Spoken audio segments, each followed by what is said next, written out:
यह कहानी एक छोटे से गांव सुखपुर की है जहां विजय सिंह का परिवार रहता था। विजय सिंह की दो बेटियां थीं, प्रिया जो उसकी सगी बेटी थी और शहरी चकाचौंध में खोई रहती थी, तथा सुमन जो उसकी पहली पत्नी की बेटी थी और गांव की मिट्टी से गहरा लगाव रखती थी। दोनों बहनों के जीवन में जमीन आसमान का अंतर था और यही अंतर इस कहानी का मूल आधार बना। विजय सिंह की दूसरी पत्नी मंजू का स्वभाव कठोर और निर्दयी था। वह प्रिया को तो सिर आंखों पर बिठाती, उसे हर सुख सुविधा देती, लेकिन सुमन को सौतेली बेटी समझकर हर पल ताने मारती। सुमन विजय सिंह की पहली पत्नी की बेटी थी जिसने सुमन को जन्म देने के बाद दुनिया छोड़ दी थी। मंजू ने सुमन को कभी मां का प्यार नहीं दिया, वह उसे नौकरानी से भी बदतर समझती थी। सुबह से लेकर रात तक सुमन पर काम का बोझ लादती, हर छोटी बड़ी गलती पर ताने देती और उसकी मेहनत को कभी सराहती नहीं थी।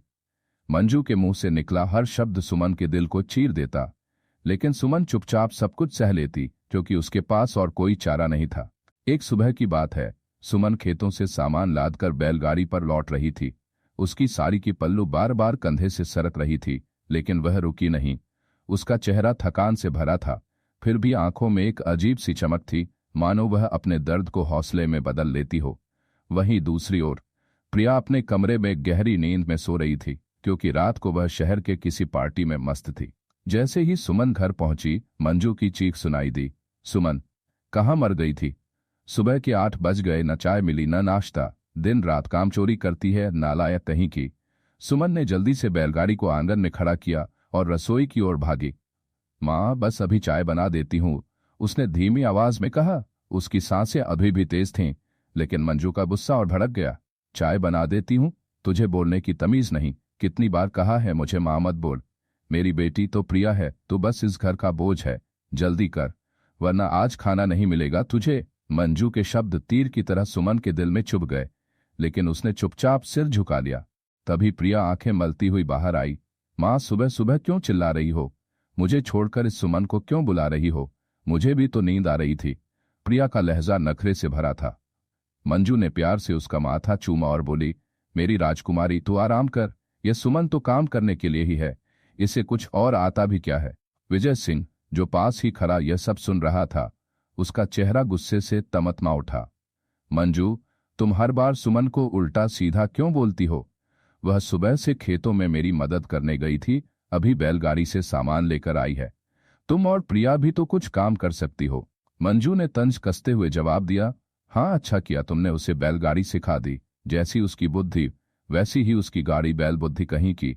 मेरी प्रिया तो शहरों में मर्सिडीज में घूमती है और यह सुमन बैलगाड़ी में, यही इसका स्तर है।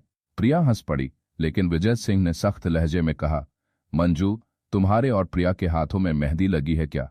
कुछ तो शर्म करो। इधर सुमन बैलगाड़ी को आंगन में छोड़कर रसोई में चली गई और चाय बनाने में जुट गई, लेकिन मंजू की आवाज फिर गूंजी, कितनी देर लगाएगी तू? तुझे तो चाय बनाना भी नहीं आता। मेरी प्रिया होती तो अब तक सब कुछ तैयार हो जाता।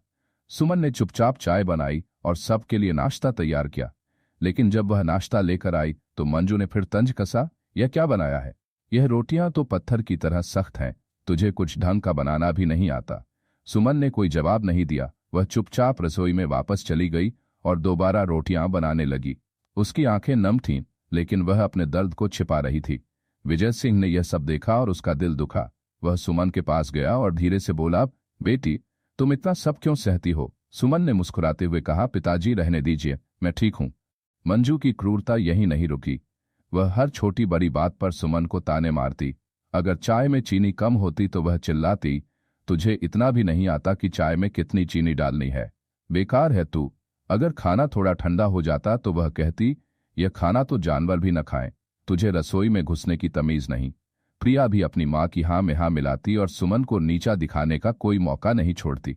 एक दिन जब सुमन खेतों से थक कर लौटी तो मंजू ने उसे फिर डांटा, कहाँ घूम रही थी तू? दिन भर खेतों में मटर गश्ती करती है और घर का काम कौन करेगा? तुझे तो बस काम चोरी करना आता है।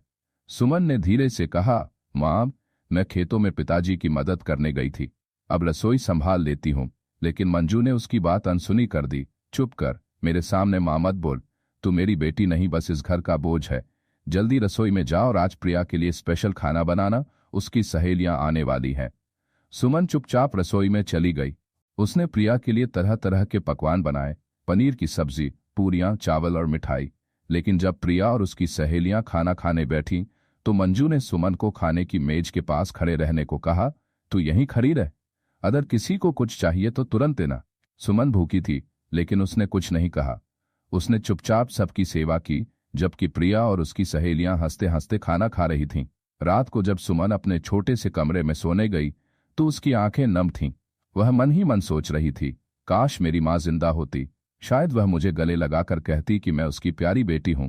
लेकिन सुमन ने अपने दर्द को दिल में दबा लिया और सो गई। प्रिया की जिंदगी चमक दमक से भरी थी। एक दिन वह मर्सिडीज से उतरी, हाथों में महंगे कपड़ों, गहनों और ब्रांडेड जूतों के बैग लिए। मंजू ने उसे देखते ही गले लगाया और बोली, मेरी बेटी तो राजकुमारी है, तू चिंता मत कर, जल्दी तुझे नई मर्सिडीज दिलवाऊंगी। प्रिया ने खुशी से जवाब दिया, थैंक यू माँ, तुम सबसे अच्छी हो। सुमन दूर खड़ी यह सब देख रही थी। उसका दिल भर आया। उसने प्रिया की चमकती जिंदगी को देखा और सोचा, काश मुझे भी एक बार माँ का प्यार और सम्मान मिल पाता। लेकिन वह चुप रही और काम में जुट गई। मंजू की क्रूरता हर दिन बढ़ती जा रही थी।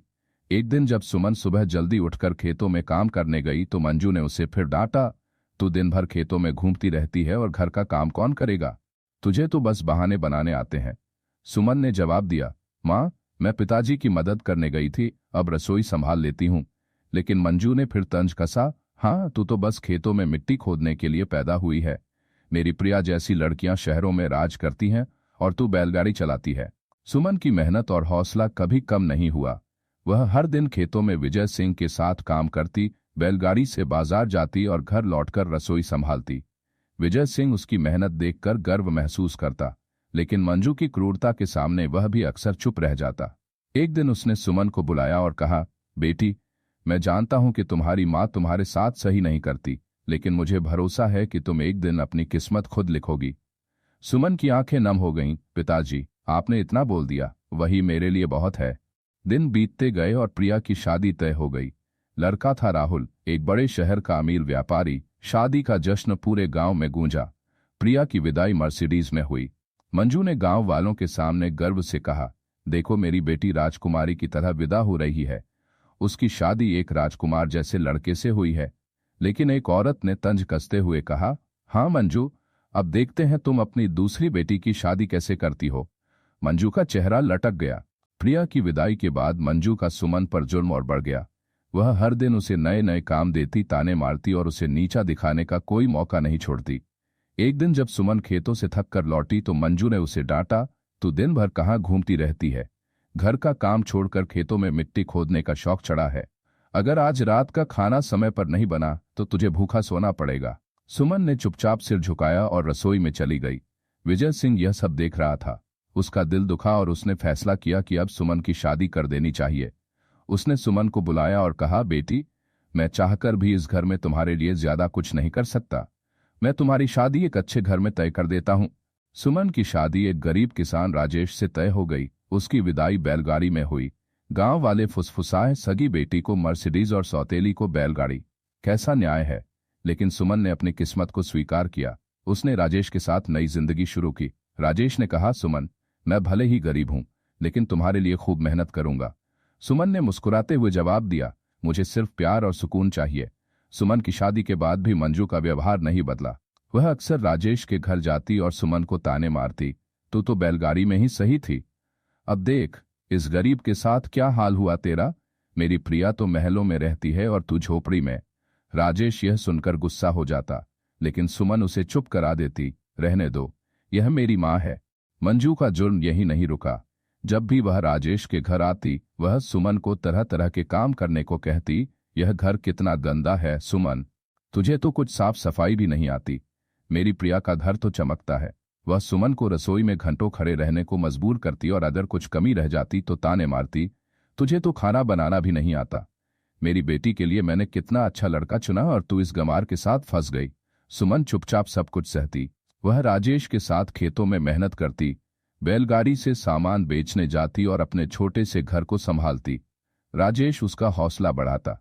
एक दिन उसने कहा, सुमन, हम गरीब हैं, लेकिन मेहनत से सब कुछ हासिल कर सकते हैं।